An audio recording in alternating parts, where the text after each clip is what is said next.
Кулуарна і патаемна вядзецца падрыхтоўка новага этапу інтэграцыі паміж Беларусю і Расіяй. Афіцыйныя асобы пераконваюць, што за чырвоныя сцяжкі беларуская ўлада не зойдзе і што незалежнасці і суверэнітэту нішто не пагражае. Але ці можна гэтым абяцанням верыць? Гэтую тэму абмяркоўваем сёння. Наш сённяшні госць – намеснік старшыні партыі КХП БНФ Юрась Беленькі. Ну а вядзем праграму мы, Святлана Калінкіна і Віталь Цыганкоў. Вітаю вас. Вітаю вас. Юрась, напэўна, давайте пачнем з самага галоўнага пытання адразу быка за рогі.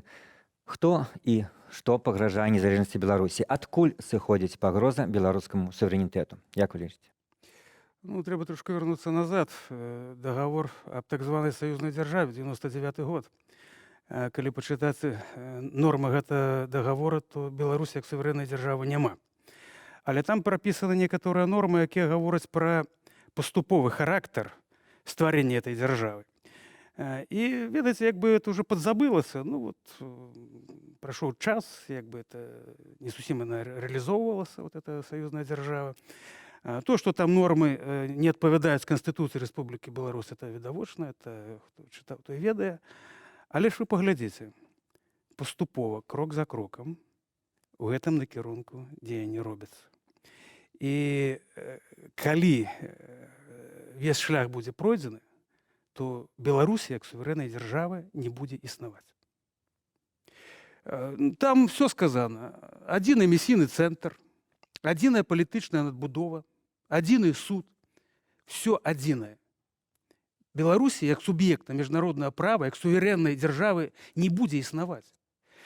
Зараз гутарка ідзе пра тое, як разглядаць заяўлены шлях, так званай, як яны заявілі, дарожнай карты эканамічнай інтэграцыі.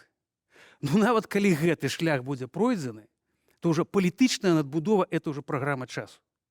Вы ж паглядзіце, там же таксама па гэтых, то, што вядома на сённяшні дзень, па гэтых заяўленых мэтах Беларусь не ёсць суверэннай у сваёй эканоміцы, у распараджэнні, у вядзенні свайго гаспадарчага жыцця. Гаспадарства. Юрась, а хто гэты шлях вядзе? Ці гэта Расія, яна прапановвае, напірае, а Беларусь, нібыта, беларускае кіраўніцтва цяперашняе, нібыта так вымушана пагаджацца? Ці ўсё-такі для танца трэба двое, і гэта два бакі разам ідуць гэтым шляхам? Давайте ад пачатку. Я неаднаразова пра гэта казаў, чамусьці это не вельмі папулярна это гучыць. Я быў сведкам прыхода Лукашэнкі да ўлады. Я 4 гады быў у парламенце разам з ім, я ведаю этого чалавека. І я памятаю яго пахвальбу, што Москва паабяцала яму, што зробіць яго прэзідэнтам. Это ж 93 год. Ще і блізка не было гаворкі пра тое, што Лукашенко там нейкі прэтэндэнт. Значыць, все ж таки зрабілі, напэўна, так? І вы паглядзіце, калі сапраўды гэта так, калі сапраўды это ёсць полностью крэатура Москвы, то подписание антиконституционного союзного договора, так званого 99 года, это шлях здрады, по-першае, а по-другое, это мог здзейсніць чалавек, для якога інтарэсаў Беларусі уласна не існуе. У рэчышчы суверэннай незалежнай дзяржавы.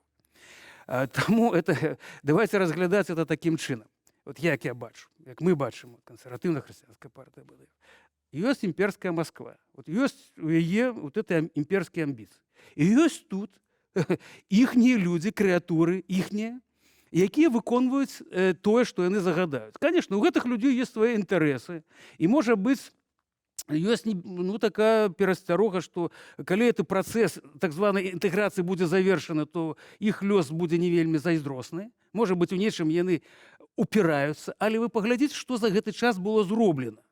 За гэты час, практычна уже на сённяшні дзень, калі паглядзець, банкаўская сістэма это под контролем капітала і дзяржавы, той Белпромбанк, который об'яднаўся са Сбербанком России, фактычна. ВПС. Да, это урад России кіруе. Значыць, закрэдытаваная прамысловасць праз гэтую банкаўскую сістэму, а прамысловасць наша неэфектыўная. Вы паглядзіце, што недавно сказаў Алекс Кремер, это кіраўнік прадстаўніцтва Сусветнага банка ў Беларусь. 5 верасня он сказаў: Беларусь зараз уступила ў новы этап перадкрызісны. То есть быў этап стагнацыі, калі удавалася тутэйшым уладам падтрымліваць неэфектыўную прамысловасць. Ён доўгі даволі быў, а цяпер перыяд неўстойлівы. Юрась, іншымі словамі, інтэграцыя, вось новы этап, гэта не пра так званая праблема 24 пераабрання Пуціна. Яна больш шырокая, па-вашаму. Конечно. Ну, у тым ліку пераабрання Пуціна. Ну, ведаеце, ёсць вобраз завяршэння падобнай... Ну, просто пакуль кажуць менавіта пра эканамічную інтэграцыю, і ясна, што да 24 года, ну, напэўна, не паспеюць. Ну, чаму не? Ну, чаму не? Уже, я ж кажу, глеба ўжо падрыхтавана. Банкі расійскія, прамысловасць нізкаэфектыўная, закрэдытаваная гэтымі банкамі, фактычна ў іх руках. На сёння што Кремер гаворыць? Вот это неустойлівы перыяд, который уступила Беларусь. Это калі прадпрыемствы ўжо не змогуць аддаваць за пазычанасці, банкі не змогуць зводзіць свае балансы. То есть праблема пачынаецца і ў банкаўскай сістэме, і ў прамысловасці. Фінансавы эканамічны крызіс. Это настолькі відавочна, не трэба быць вельмі надзвычай разумным эканамістам ці проста разумным чалавекам. Это відавочна, вот дынаміка, вот тэндэнцыя, куды яна ідзе. І таму тут РУМАС і ўсе астатнія кампаніі, яны цудоўна разумеюць, да, здаць суверэнітэт Беларусі туды, это як бы паратунак для іх. Але это катастрофа для нации. Потому что можно будет сховаться за свае памылки, за... Ну, это не столько ихние помылки, это вынік якраз вот этой интеграции папярэдняй з России, с низкотехнологичной, отсталой бандитской політычнай и экономичной системы Российской Федерации. Это вынік сённяшні. Я вам приведу прыклад. Ваш коллега-журналист Груздзілович калісьці пісаў про это. Калі ў 90-е гады павінны былі пабудаваць у Менску так званы тэхнапарк удзелам амерыканскага бізнеса, прамыя інвестыцыі, 20 тысяч працуючых, вся сацыяльная інфраструктура, все зрабілі, каб зарубіць, каб не дапусціць гэтага. Я быў дэпутатам гарадскога савета таксама. Дзіву, просто мы здзіўляліся, чаму не пускаюць этот праект, такі эфектыўны, добры. Прыйшоў Лукашенко до ўлады, сказаў: я сваім указам забараніў, закрыў. Вось ужо на сённяшні дзень што адбылося. Привязка до низкотехнологичной России, так? На перспективу, вот Абхазия – это як вобраз. Вот кто бачыў Абхазию визуально. России не трэба высокоразвитая Беларусь. России трэба тэрыторыя якраз з нізкатэхналагічнай эканомікай, якую можна было кіраваць напрамую, выкарыстоўваць для свайго транзіта, для вайсковых баз, не больш таго. Ну, вот со стратегічнымі памкненнямі России, ну, здаецца, дастаткова нам всім все зразумела. А вот все-таки мотивация дзеянняў беларускіх уладаў і асабіста Александра Лукашенко, яна для многіх на гэты конт спрачаюцца і палітолагі, і аглядальнікі. Ну, вот ёсць такая логіка, што ён ніколі не здасць суверэнітэт, незалежнасць, паколькі гэта яго ўлада, сваю ўладу ён ніколі не паменшыць. І, маўляў, яго дзеянні все апошніх гадоў паказвае, што ён можа адбівацца ад, скажем, наступу России, абараняць сваю ўладу. Ведаеце, я это бачу, чытаю. Праблема ў тым, што гэтыя людзі ніколі не кантактавалі і не ведаюць Лукашенко як чалавека. Ну, у сілу жыццёвых абставінаў 4 гады я мог назіраць гэтага чалавека вельмі блізка. Нават больш, чым некаторыя дэпутаты чыста ў парламенце, бо былі нефармальна на футбольным поле стасункі. Для гэтага чалавека такой каштоўнасці, як Беларусь, не існуе ўвогуле. Я это з усёй адказнасці говорю. Для яго Беларусь гэта, наадварот, это што-то адмоўнае. Вы разумееце, калі ён з такім здзеклівым падтэкстам, вот эти свядомыя, так? Я чуў нешта падобнае раней ад такіх падобных людзей, якія гаварылі, вот эти ідзейныя там, да? Але апошнім часам нібыта інтанацыі ўжо змяніліся. Інтанацыі могуць змяняцца толькі ў тым аб'ёме, у якім яны закрадаюць яго асабістыя інтарэсы. То есть, каб вы разумелі, для этого человека, які не ідэйны, існуе толькі уласнае эго, уласнае вот это бачанне, уласнае дабрабыта там сям'і, все, не існуюць вот этой вот, як сказаць, ідэйныя нейкія катэгорыі там. Добра, тады уласны інтарэс. Ён што, хоча на прэзідэнцкіх выбарах саюзнай дзяржавы перамагчы Пуціна? Ён думае, у Расіі ёсць выбары не такія, як у нас? А ёсць і уласны інтарэс захавання ўласнага жыцця, проста фізічнага.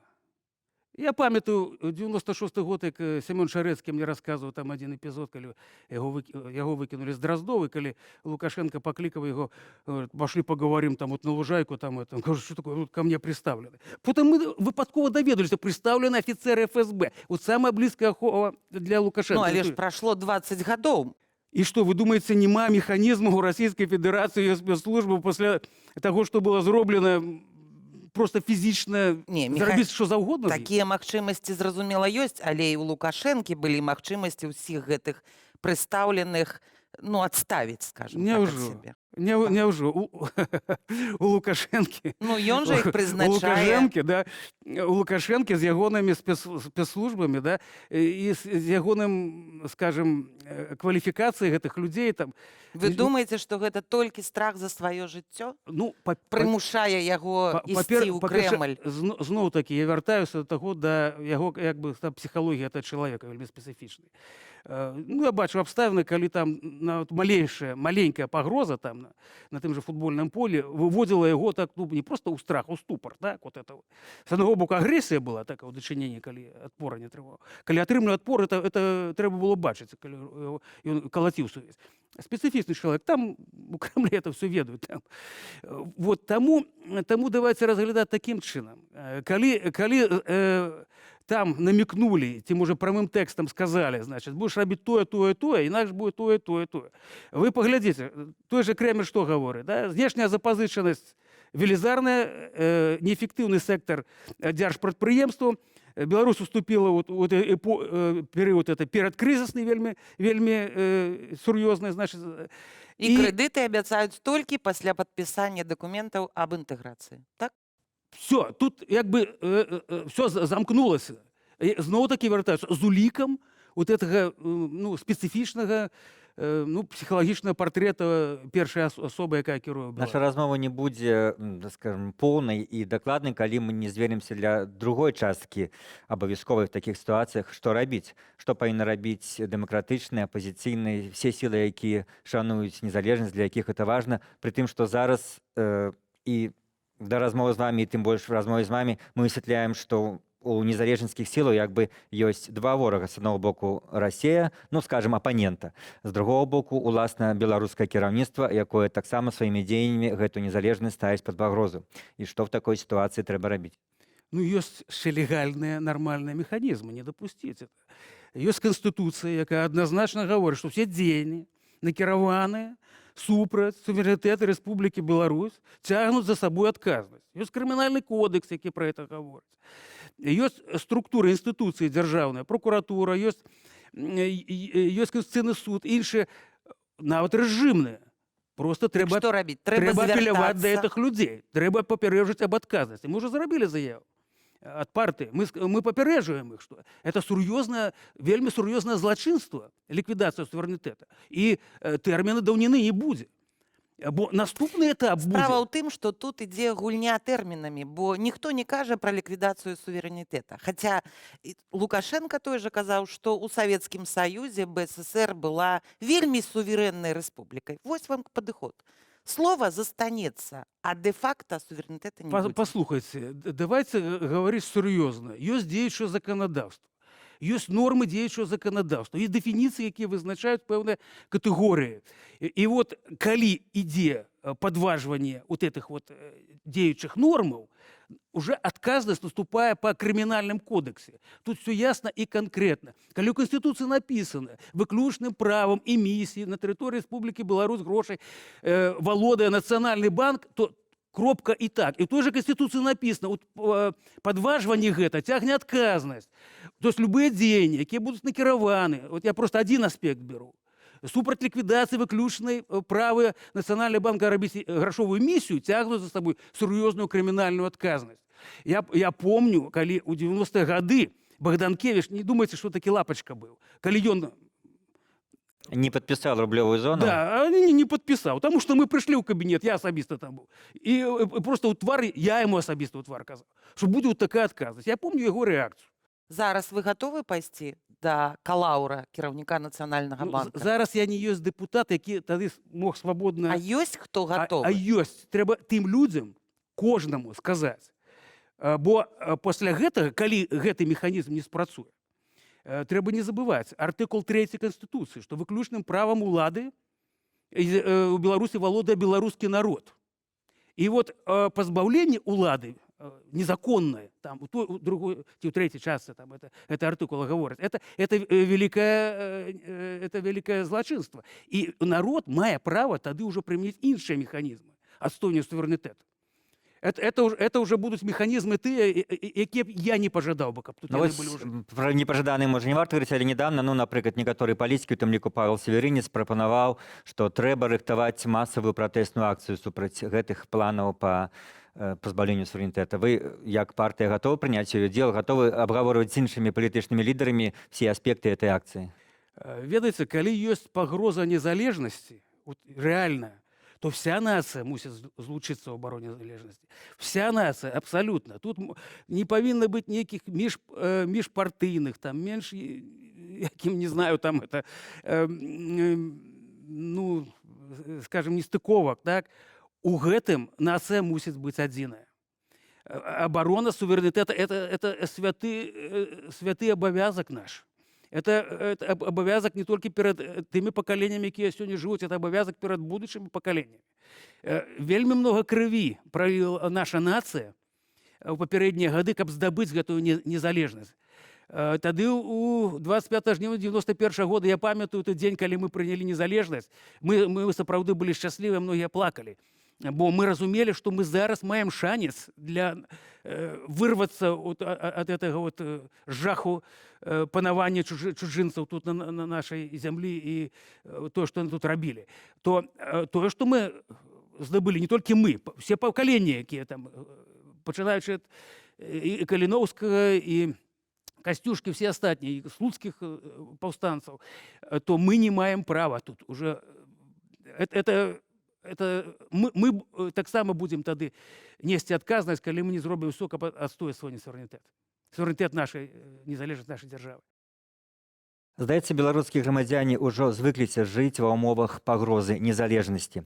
Але ёсць такія моманты, калі гэта пагроза становіцца не пустым словам і калі беларускія грамадзяне пачынаюць разумець, што трэба дзейнічаць. Пра гэта сёння мы абмяркоўвалі ў нашай размове. Я Віталь Цаганкоў і Святлана Калінкіна. І нашым госцем быў намеснік старшыні кансерватыўна-хрысціянскай партыі БНФ Юрась Беленькі. Заставайцеся з Белсатам.